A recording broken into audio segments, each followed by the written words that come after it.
Lo realmente necesario para la misión. Ese es el título de lo que vamos a mirar o ver en esta exposición. Y los invito a que vayan a Lucas capítulo 9. Vamos a darle lectura a algunas palabras que dijo el Señor Jesucristo y captó Lucas y que quedó registrado, ¿no?, en la palabra del Señor. Lucas 9, versos 22 al 26, repito, es el Señor el que dice estas palabras. Es necesario que el Hijo del Hombre padezca muchas cosas y sea desechado por los ancianos, por los principales sacerdotes y por los escribas, y que sea muerto y resucite al tercer día. Y decía a todos: si alguno quiere venir en pos de mí. Déjeme parar un momentito y mira con tus ojos lo que dice el Señor ahí. Si alguno quiere venir en pos de mí. La pregunta esta mañana: ¿hay alguno que quiere ir en pos de Jesús? Hermano, tú y hermana, ¿sinceramente quieres ir en pos del Señor? No digan amén. Simplemente piensen en eso. Si alguno quiere venir en pos de mí, dice el Señor, niéguese a sí mismo, tome su cruz cada día y sígame. No diga, sígame. Porque todo el que quiera salvar su vida, la perderá. Y todo el que pierda su vida por causa de mí, éste la salvará. Pues, ¿qué aprovecha al hombre si gana todo el mundo y se destruye o se pierde a sí mismo? Porque el que se avergonzare de mí y de mis palabras, de éste se avergonzará el Hijo del Hombre cuando venga en su gloria y en la del Padre y de los santos ángeles. Padre, te pedimos que bendigas tu palabra, y este es un pasaje muy hermoso, pero al mismo tiempo un desafío para la misión, para cada uno de nosotros que somos no solamente salvos, sino que nos haces testigos de Cristo Jesús. Así que ayúdanos, por favor, a poder asimilar lo que has preservado en esta narración. Te lo rogamos en el nombre de Cristo Jesús. Amén.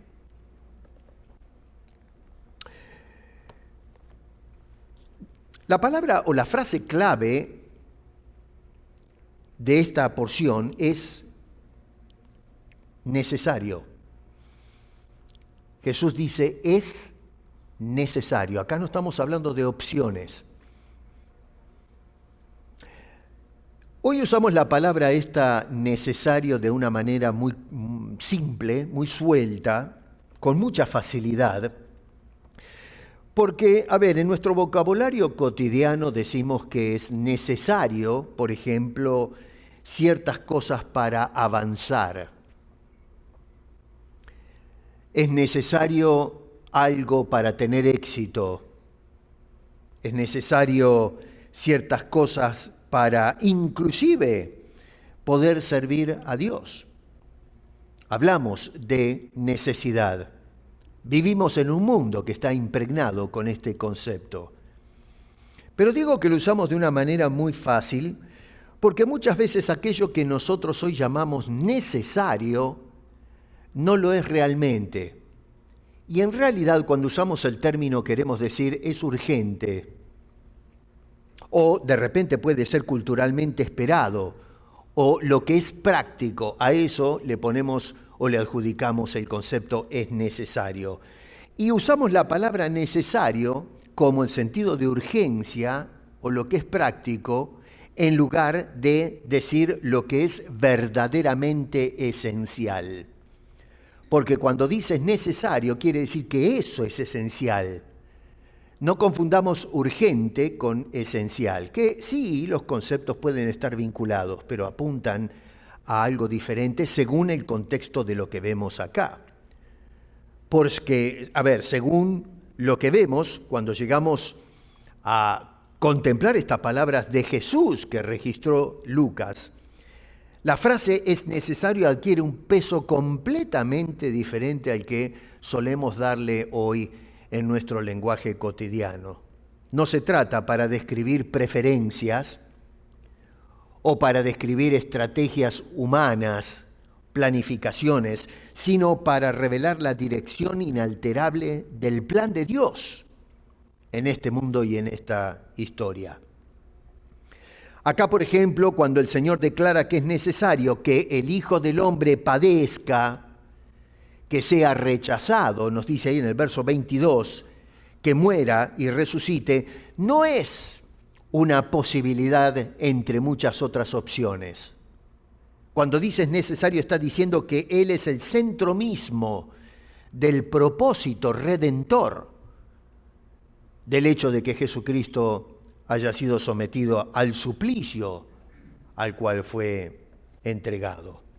Y es a partir entonces de ese necesario que Jesús redefine en un sentido lo que significa seguirle, porque inmediatamente después de decir esa declaración en el verso 22, ustedes se fijan allí que en los versos 23 y 24, el mismo Señor extiende este principio o esta necesidad al discipulado.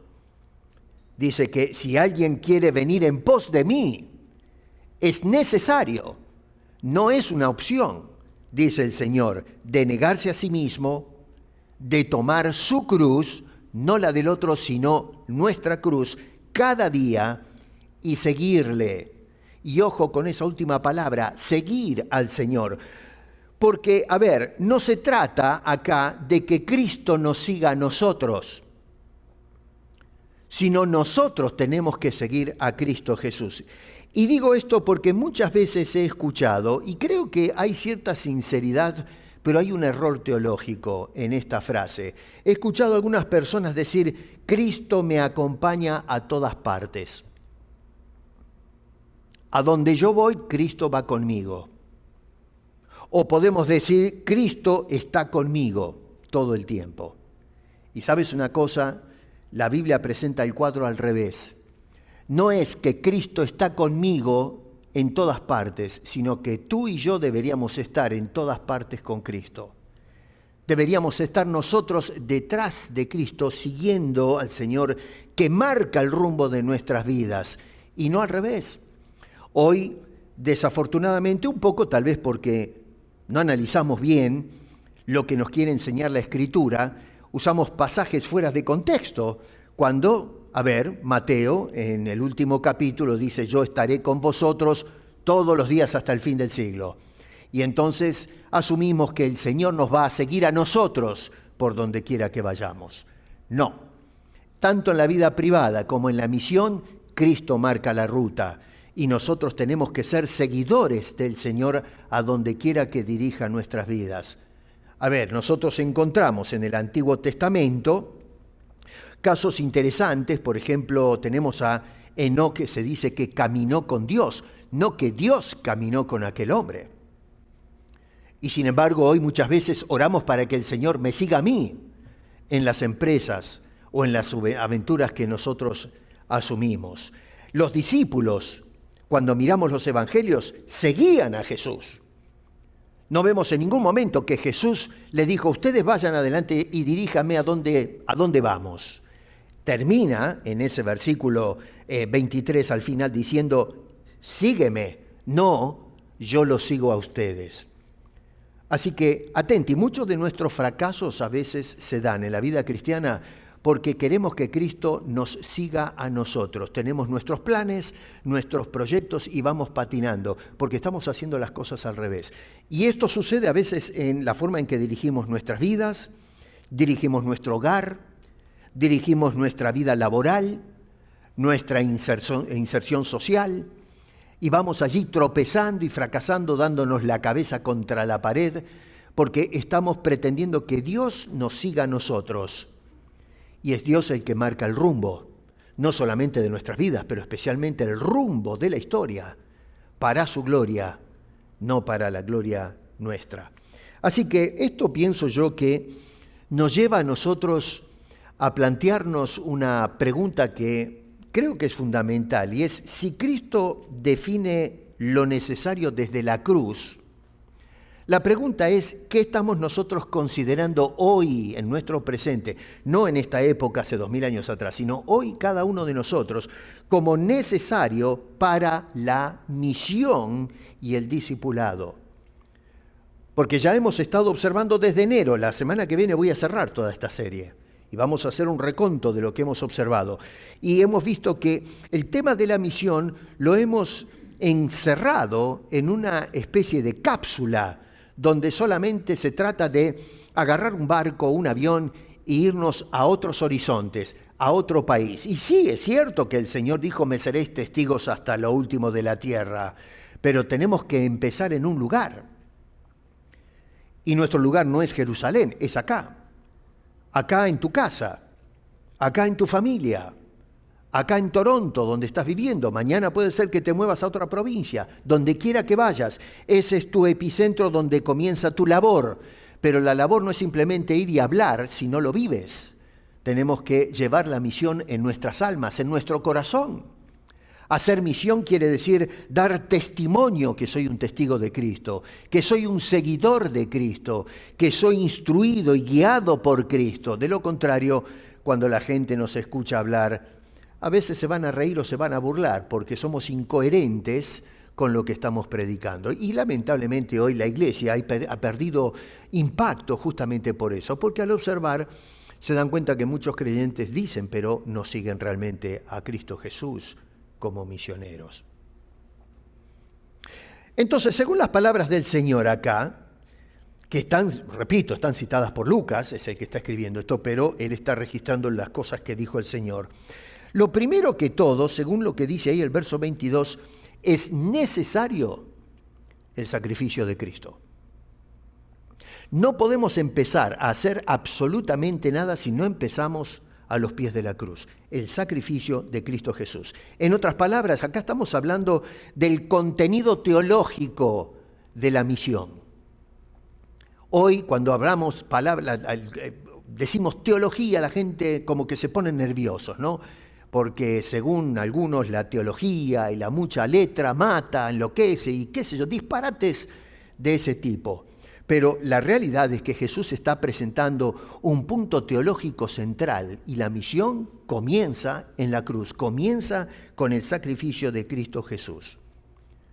Si la salvación no se efectúa a través de Cristo, la humanidad no tiene chance.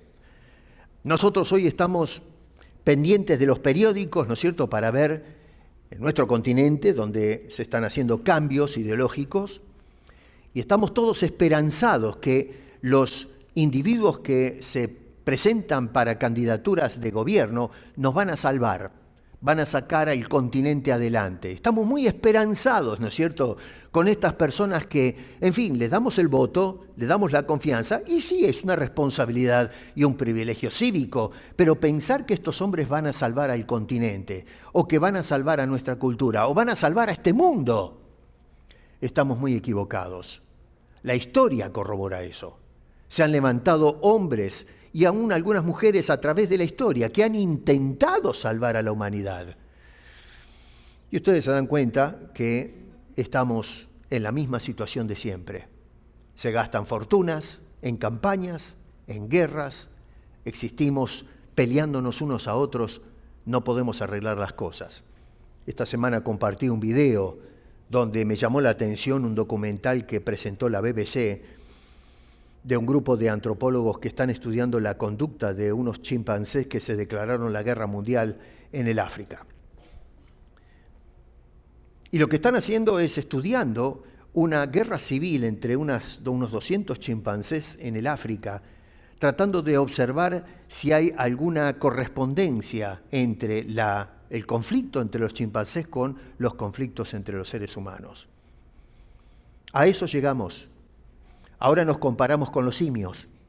Miramos a los simios para ver si resuelven de alguna manera los ingenieros sociales la problemática del mundo. Hemos llegado a la estupidez mental.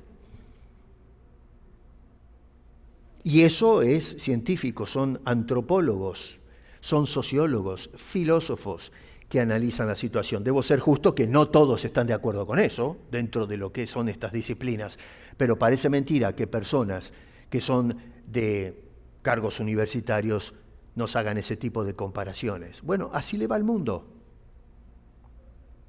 Realmente, si no está Cristo en el centro de nuestras vidas, no hay esperanza de salvación. No te hagas ilusiones que un hombre mortal te va a salvar, que una ideología nos va a salvar, que una línea política nos va a salvar. El único que nos da salvación es la persona de nuestro Señor Jesucristo. Y sabes una cosa, era necesario que Cristo muera, porque sería algo innecesario enviar a Cristo a morir en la cruz si el hombre tuviese la posibilidad de salvarse de alguna otra forma, a través de otro medio. Pero es justamente porque no hay otro medio de salvación, porque no dice la Escritura que no hay nombre bajo el cielo dado a los hombres en quien podamos ser salvos. No nos salva Bolívar, no nos salva San Martín, no nos salva ni Güemes, no nos salva nadie. Solamente la persona del Señor Jesucristo. Si tu vida está desorientada, te sientes perdido, te sientes vacío, sin Dios, sin orientación, necesitas ser rescatado.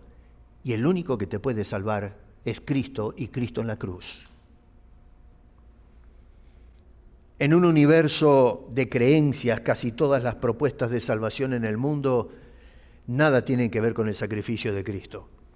Nos dicen que podemos salvarnos a través de la adquisición de un conocimiento oculto, a través de las obras, a través de prácticas religiosas, a través de logros o méritos personales, o la disciplina personal, la autosuperación social y cultural, incluso la autorredención.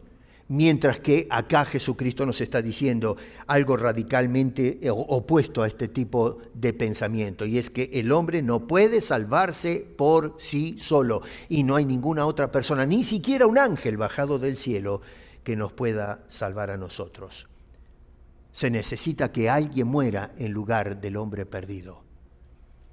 Y el que hizo eso fue la persona de nuestro Señor Jesucristo.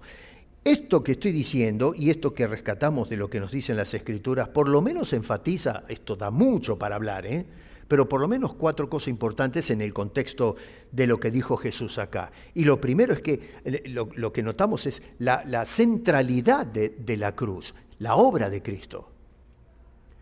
Nosotros nos quedamos con una cruz nada más y no tenemos absolutamente nada. No es la cruz, sino el que murió en la cruz el centro de la atención. Así que la cruz está en el centro de la historia, pero es la obra que se hizo en esa cruz, no un palo de madera que levantaron una vez. Lo segundo es el plan soberano de Dios, porque esto no fue un accidente, esto es algo que fue premeditado. Dios preparó el sacrificio para la salvación de lo que se había perdido. En tercer lugar, la misión fundamental está en la obra de Cristo Jesús. No hay otra manera de llevar la obra a cabo.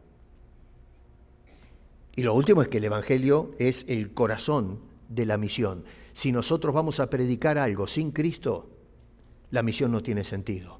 No sirve absolutamente para nada. Antes de enviar discípulos, entonces, Cristo fue sacrificado. ¿Y por qué fue sacrificado? Bueno, porque era necesario, era una necesidad inescapable. ¿Por qué razón? Bueno, porque no hay nombre bajo el cielo dado a los hombres en que podamos ser salvos. No nos hagamos ilusiones que te vas a salvar, que tu nombre te va a salvar, o el nombre de un líder religioso o político, algún caudillo puede salvar esta humanidad. Noten ustedes que acá todavía el discípulo no aparece en el desarrollo que hace el Señor en este argumento. Primero aparece el Redentor, de quien depende el discípulo. Sin el Redentor no hay discípulo y tampoco hay discipulado, y por lo tanto no hay misión. Entonces, para una vida transformada, lo que se necesita es un Cristo crucificado y resucitado. Si tú quieres cambiar tu vida, no hagas más esfuerzo. Dios tiene que cambiarla. Tú no tienes la capacidad de cambiar tu vida, no lo vas a poder hacer jamás. Y si por casualidad llegaste a este punto de que dices, La verdad es que estoy metiendo la pata, tengo que cambiar. Eso quiere decir que ya lo vienes pensando hace tiempo y probablemente lo has intentado muchas veces de cambiar y no lo logras. Y la razón es porque no puedes cambiar tu vida. Dios es el que la va a transformar. Dios es el que te va a dar la vida nueva. La Biblia habla de un nuevo nacimiento, una regeneración, una nueva naturaleza que solo infunde Dios en nosotros. El hombre no puede hacerlo por sí solo. Así que es necesario el sacrificio de Cristo. En segundo lugar, es necesario seguir a Cristo. Versículo 23. Es decir, la respuesta del creyente a la misión. Tenemos la teología de la misión, pero ahora se enfoca en la respuesta de aquellos que son introducidos en este programa. O sea que pasamos del sacrificio de Cristo al sacrificio del discípulo, al sacrificio del creyente, el sacrificio que nos toca a todos nosotros. Y noten ustedes qué interesante, porque Jesús no presenta el discipulado en términos de comodidad, de éxito. Hoy escuchamos a los predicadores decir, bueno, ya hemos hablado en la escuela dominical acerca de los que piden plata, o ven a esta iglesia, o haz tal o cual cosa, porque eso es lo que Dios quiere darte, y encerramos lo que es la misión dentro de ese cofre. No se trata del discipulado de autorrealización o de escoger, ¿no es cierto?, la religión que más te conviene. No, Señor, acá el llamado de Jesús es directo y claro. El discipulado empieza con negarnos a nosotros mismos, tratar con el yo. Noten ustedes que es dejar de preguntarnos qué es lo que quiero para llegar al qué es lo que tú quieres. El otro día tuvimos a un predicador hablándonos, ¿se acuerdan del lema? Menos de mí, más de ti. Lamentablemente hoy es más de nosotros y menos del Señor. Mengua Cristo y crece el creyente, la persona que, en fin, todo gira alrededor del creyente. Dios vive para mí, no vivo yo para el Señor. Y entonces caemos en eso, que la fe, el seguir a Cristo, significa todas esas comodidades. Y sin embargo el Señor dice, no Señor, no es lo que yo quiero, es lo que tú quieres hacer de mi vida, hacia dónde quieres que vaya mi vida, mi hogar, mi influencia en la sociedad, mi trabajo con mis compañeros, los que estudian conmigo, etc.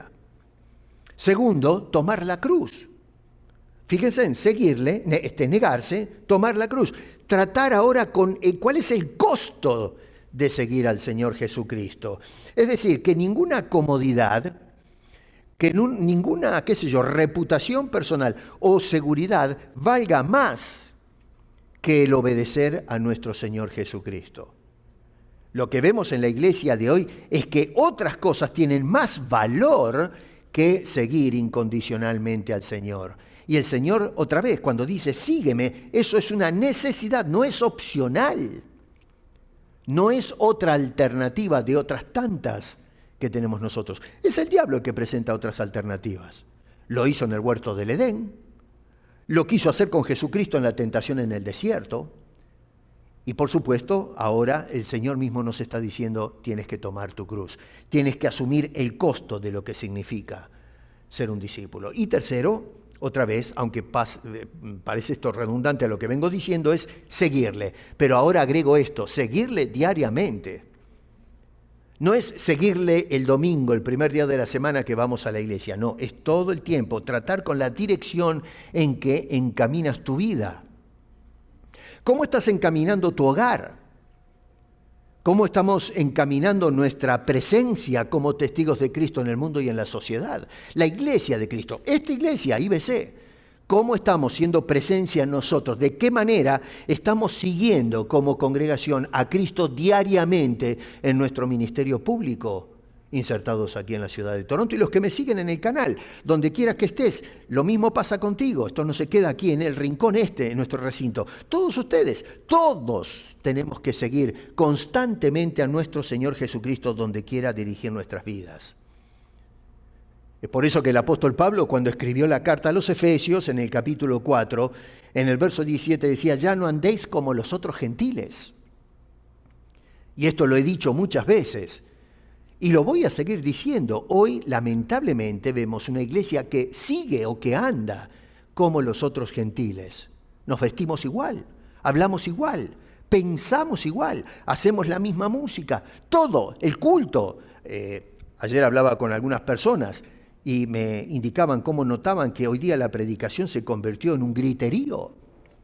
Escuchamos al político de turno gritando a las masas. Y ustedes escuchan hoy cómo se metió ese populismo barato, de poca inteligencia, se metió esa vulgaridad de hablar a la gente como si fuesen brutos o ladrillos. Y eso es lo que sucede dentro de la iglesia. Vemos hombres que van corriendo por arriba de las tarimas, gritándole a la gente desaforados. La gente sorda, oramos a los gritos a Dios. Dios sea sordo, perdió los oídos. Y sin embargo se popularizó eso, hemos naturalizado ese tipo de cosas. Seguimos cualquier cosa, andamos de cualquier manera, estamos imitando a los gentiles que no tienen a Cristo. Pablo dice que tienen el entendimiento entenebrecido, ajenos de la vida de Dios. ¿Cómo puede ser que nosotros, que hoy en lugar de ser ajenos, estamos involucrados en las cosas de Dios, estamos siguiendo los patrones que dicta el mundo, la sociedad o la cultura dentro de la iglesia de Cristo? Y que la iglesia de Cristo debe salir de ese entorno hacia el mundo afuera, no para andar como andan ellos, sino para que ellos nos vean andar como corresponde, como santos, como hijos de Dios, como seguidores de Cristo Jesús. En la carrera de la fe, nos dice el escritor de Hebreos que tenemos que correr con los ojos puestos en Jesús. No dice que Jesús tiene que correr detrás de nosotros puestos los ojos en cada uno de nosotros para donde quiera que vayamos. No, Señor. Así es como tropiezan los creyentes en la carrera. Los ojos tienen que estar clavados en Jesús, que va adelante dirigiendo hacia dónde está nuestro horizonte. Es hacer de Cristo no solamente el Salvador que admiramos, sino el Señor que dirige cada paso de mi vida. Hermanos, Cristo no nos llamó a ser simplemente admiradores. Jesús está llamando seguidores. Y esa es una gran diferencia. En tercer lugar, verso 24, es necesario redefinir qué significa vivir. Los filósofos decían vivir es ser feliz, alcanzar la felicidad y cosas por el estilo, ¿no? Estamos hablando acá, me meto en el periodo clásico, hablando de 400 años antes de Cristo. Pero acá hablamos de la perspectiva transformadora de la misión, porque el problema del hombre natural es que cree que salvar su vida es conservarla. Y es por eso que estamos hoy día tratando de ver cómo salvo mi futuro, mi estatus social. Luchamos por conservar mi vida. Y es por eso que lo único que tenemos en la cabeza es hoy día en una sociedad, bueno, qué sé yo, capitalista, consumista y todo eso. Ya sabemos que en el mundo y la sociedad en que vivimos. Pero entonces lo que perseguimos es la comodidad. Tengo que salvar mi vida, mi estatus, porque eso es el todo, ese es el éxito. Y eso es lo que perseguimos. A ver, cuando se construyen templos hoy, mamma mía, ustedes miran hoy día por televisión o las redes sociales algunos de los templos y son un lujo, que son prácticamente castillos. Yo no estoy diciendo que hermoseen la iglesia, acá los hermanos han trabajado abajo, vieron qué lindo salón que tenía, pero tampoco es hacerse el loco y empezar a tirar plata, porque a fin de cuentas cuando el Señor venga, todo esto en donde hemos puesto esfuerzo se queda. Y esto va a ser propiedad del diablo. Acá alguien lo va a usar esto cuando nosotros seamos extraídos de este plano de existencia. Yo no sé quién lo va a usar, la verdad que no me interesa, porque ya vamos a estar en la gloria con el Señor. Pero a ver, cuando nosotros ponemos todo nuestro esfuerzo, en fin, toda la nata de nuestra existencia en adquirir comodidad, estamos perdiendo la vida. Hay personas que quieren tener el control. Si no tengo el control, perezco. Y entonces queremos salvar la vida teniendo el control de las cosas. Eso habla de inseguridades profundas en la gente. Cuidar mi reputación, de tener seguridad, de tener autonomía. A ver, Jesús dice que justamente esas cosas son las que nos pierden que terminan arruinando nuestras vidas. Acá Jesús no está diciendo pierda algunas cosas por Cristo. No, Señor, cuidado. Él lo que está diciendo es, si intentas preservarte a ti mismo como centro, vas a terminar perdiéndolo todo. Es interesante que unos capítulos un poquito más adelante, los que tienen Biblia ahí pueden ver, habla de un señor, un caso que a mí siempre me fascinó, ¿no? Habla de un rico insensato. Y si ustedes se van a ver voy a correr acá un poco, pero en el verso 15 dice, mirad, es decir, tomen cuidado de esto, eso quiere decir el mirad, y guardaos de toda avaricia. ¿Pero por qué? Y Jesús dice, ¿por qué? Porque la vida del hombre no consiste en la abundancia de los bienes que posee. Eso hoy es una locura. Si hoy alguien se levanta y dice lo que está diciendo Jesús, este tipo está loco de remate. Está loco. ¿Cómo es eso? A ver, porque hoy, en la sociedad en que vivimos, la manera de pensar contemporánea es que la vida del hombre consiste precisamente en la abundancia de los bienes que posee. Usted es un señor, un don, cuando tiene abundancia. Le abren la puerta, le ponen la alfombra roja, le dan los mejores lugares. Y la gente por eso es que persigue desesperadamente eso, porque el dinero, la fama, me coloca en un lugar predominante. Pero Jesús está diciendo precisamente lo contrario a lo que la gente piensa. Repito, la vida del hombre consiste no en la abundancia de los bienes que posee. Y entonces Jesús lo que va a hacer es introducir un caso muy interesante. Un señor que era un buen negociante, tenía campos, ya más o menos conocen la historia.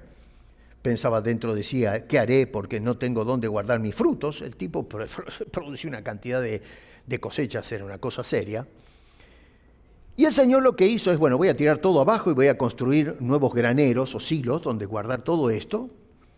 Es decir, que era todo un empresario. Y luego la producción masiva de lo que va a dar eso me va a permitir vivir la vida a la que te criaste. Y el hombre, ojo, no era un tonto, era un hombre que hoy lo aplaudiríamos, todo un empresario, un hombre que era un buen administrador de los bienes que tenía, y hablábamos de ser buenos mayordomos. Bueno, este señor, no digo que era un buen mayordomo, pero sí era bueno para administrar las ganancias. No la desperdiciaba, sino que decía, a ver, ¿cómo puedo invertir o reinvertir esto para producir mucho más? Y el hombre estaba forrado, ¿saben?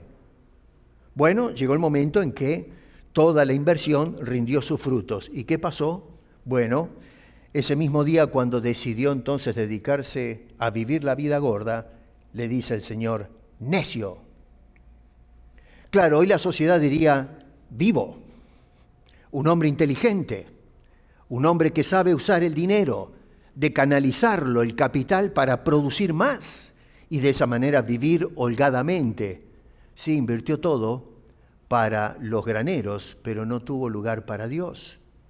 Y bueno, por eso le dice, necio, esta noche, es decir, mañana no vas a ver la luz del día, no vas a disfrutar ni un grano, dice, esta noche vienen a pedirte tu alma, y lo que has provisto, ¿de quién será?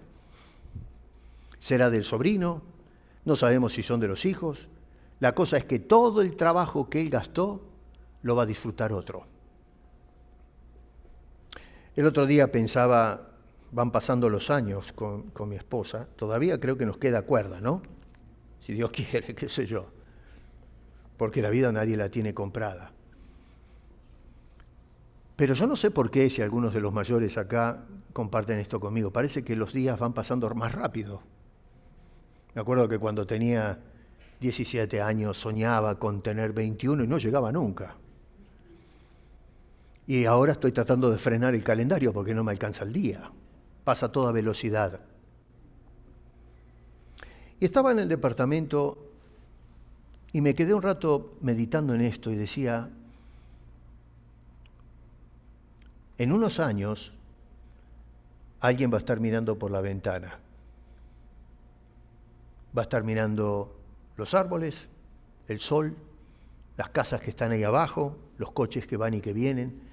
Ninguna de las personas que van a estar pasando por la puerta del edificio donde estoy va a tener idea de quién soy. Simplemente van a pasar en su mundo, en su vida, en sus quehaceres. Y esta casa que disfrutamos hoy con gloria, ¿quién la va a usar? Supongamos que alguna de mis hijas, la herencia, qué sé yo, pero ¿y cuando se vayan ellas y mis nietos? Dentro de 20, 30, 40 años, dentro de 100 años, se dan cuenta que a veces trabajamos y nos deslomamos, y si no nos acordamos de Dios, cuidado necio, porque pueden pedir tu alma en cualquier momento. ¿Y quién va a disfrutar todo el esfuerzo? No estoy diciendo que no te esfuerces. Dale lugar a Dios. Sigue a Cristo Jesús. Porque de lo contrario entonces estamos desperdiciando, estamos perdiendo nuestras vidas. Noten qué interesante, porque acá tenemos entonces una paradoja del reino, que es perder para ganar, morir para vivir y rendirse para ser hallado en Cristo Jesús. Una paradoja que no vemos en el mundo y la sociedad en la que estamos insertados. Así que muchas veces hoy se piensa que la misión necesita recursos. La misión necesita estrategias. La misión necesita buenas plataformas, influencias, necesita buenos métodos. Y no estoy diciendo que esas cosas en su lugar y en su debida medida tengan su participación, pero cuando miramos a Jesús hablando de lo que es verdaderamente necesario, cambia la perspectiva, porque no dice que son todas esas cosas que acabo de mencionar. No, Jesús dice que lo necesario es una cruz. Lo necesario es una negación propia.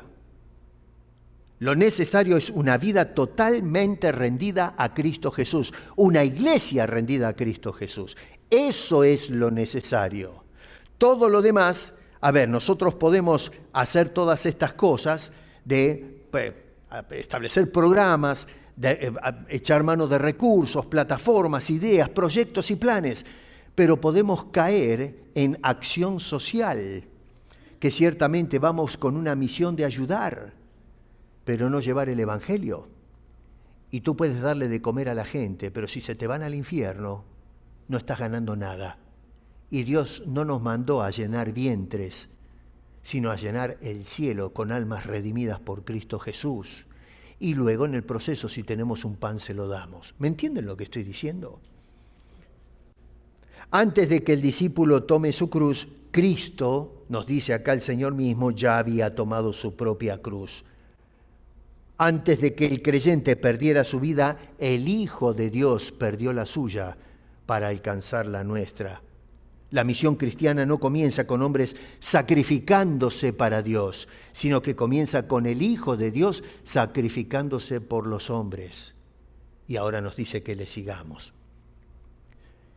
Ahora, hay algo que, usualmente termino con 3 puntos, pero hay algo que veo acá que no quiero que perdamos de vista, y está en el verso 26, una necesidad más que plantea el Señor, y es la necesidad de identificarnos con Cristo. En otras palabras, el testimonio público de la misión. Porque no solamente es necesario redefinir la vida tal cual como la entendemos en la actualidad, es decir, la vida íntima, ¿no es cierto?, de cada uno, sino también decidir a ver si estás dispuesto a identificarte con Cristo en tu vida pública, en tu vida afuera, donde el mundo te está observando, delante de la sociedad. Jesús añade una dimensión que ya no es solamente lo personal, pero ahora nos enfoca hacia lo que es visible, es decir, de no avergonzarnos de Cristo Jesús, de no escondernos u ocultar la identidad de cada uno de nosotros como discípulos o seguidores fieles del Señor Jesucristo, a no distanciarnos de las palabras, las enseñanzas, las prerrogativas que el Señor nos presenta a nosotros como mapa de ruta para la vida cristiana, tanto dentro como fuera de la iglesia, en nuestros hogares, en nuestro trabajo, etc.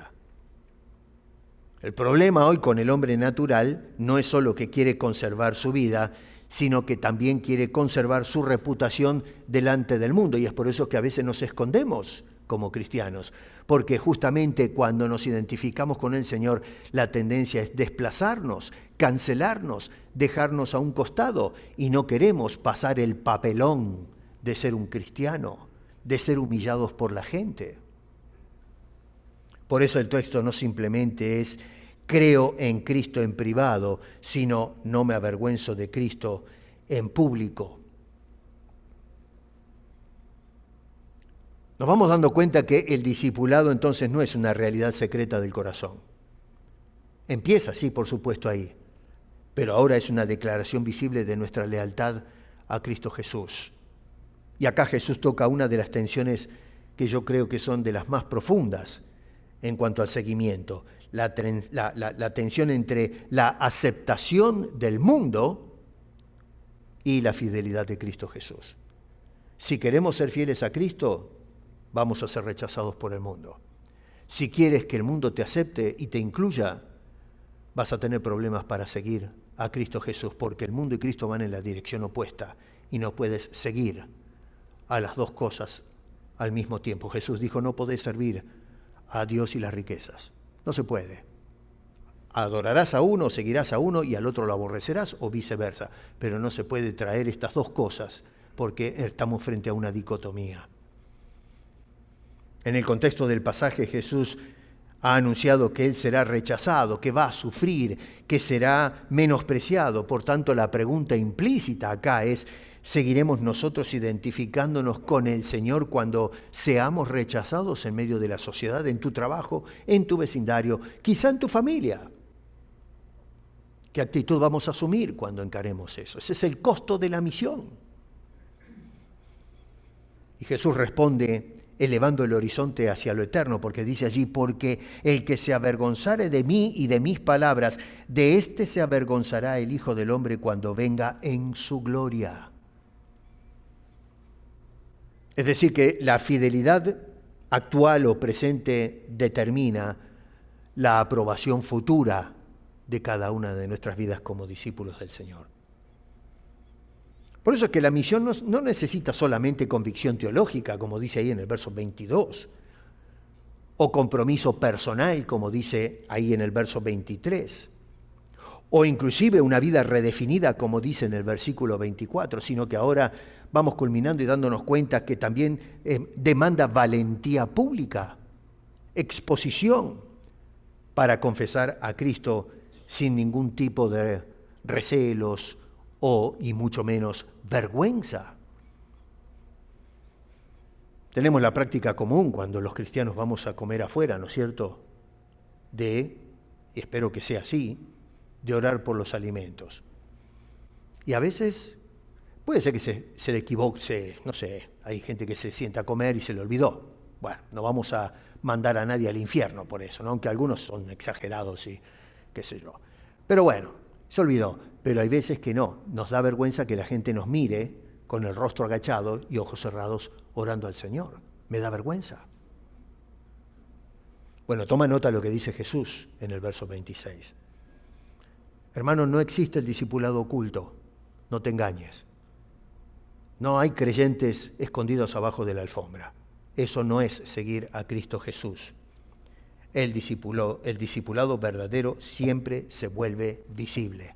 Como congregación y como vida personal, como hogar, siempre es visible. Tus vecinos cuando ven tu casa, cuando te ven salir con la Biblia bajo el brazo, la gente puede decir, esa gente se está yendo a la iglesia.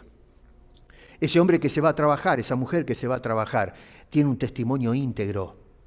La gente en el trabajo pueden decir eso. No puedes vivir escondido. Si eres realmente un hijo de Dios, un seguidor de Cristo, el costo demanda que seas público. No existe el creyente escondido. Nuestra vida es una vida pública. Tenemos que dejarnos ver por el mundo. Somos las cartas abiertas al mundo para que vean lo que hace Dios en la vida de los perdidos y que podamos influenciar a través de ese testimonio, que luego va a ser reforzado con la palabra, la testificación verbal.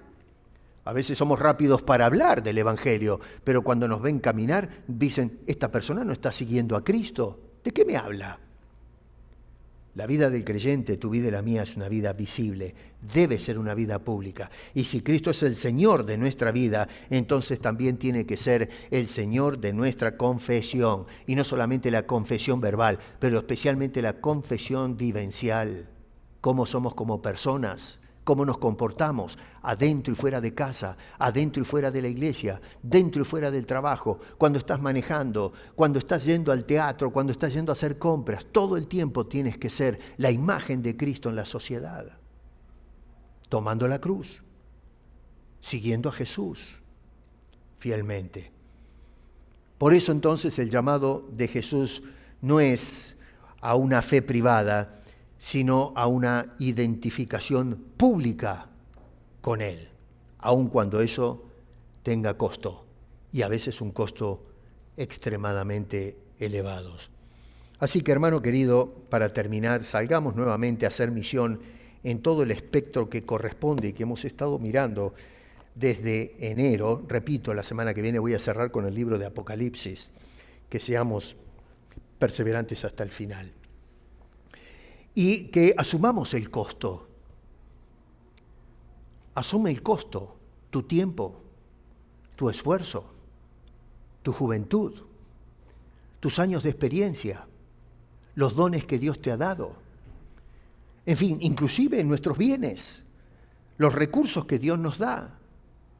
Que todo lo pongamos a disposición de Dios para que nuestra vida sea una vida pública, que le mostremos al mundo quiénes somos y por qué somos, y que somos verdaderos seguidores de Cristo Jesús. Lo realmente necesario para la misión. Quiera Dios que después de escuchar las palabras de Jesús en estos versículos, podamos nosotros hacer o empezar a hacer lo que realmente es necesario. Y culmina todo siendo un seguidor fiel de Cristo Jesús, que nos llamó a seguirle y a ser testigos de Cristo hasta lo último de la tierra. Padre, gracias te damos por habernos hablado a través de esa narración que captó Lucas y que hoy nos pone a pensar. Ayúdanos a asumir el costo de la misión. Tú asumiste el costo por nosotros en cuanto al pecado. Tú viniste a hacer misión y ahora nos envías como el Padre te envió a ti, a continuar lo que comenzaste, que con sacrificio tomemos la cruz y cada día te sigamos fielmente. Ayúdanos a seguirte, Señor, no que tú nos sigas a nosotros.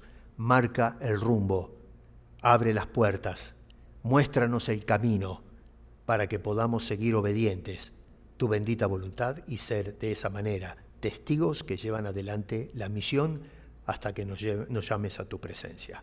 Te lo pedimos en el nombre de Cristo Jesús. Amén.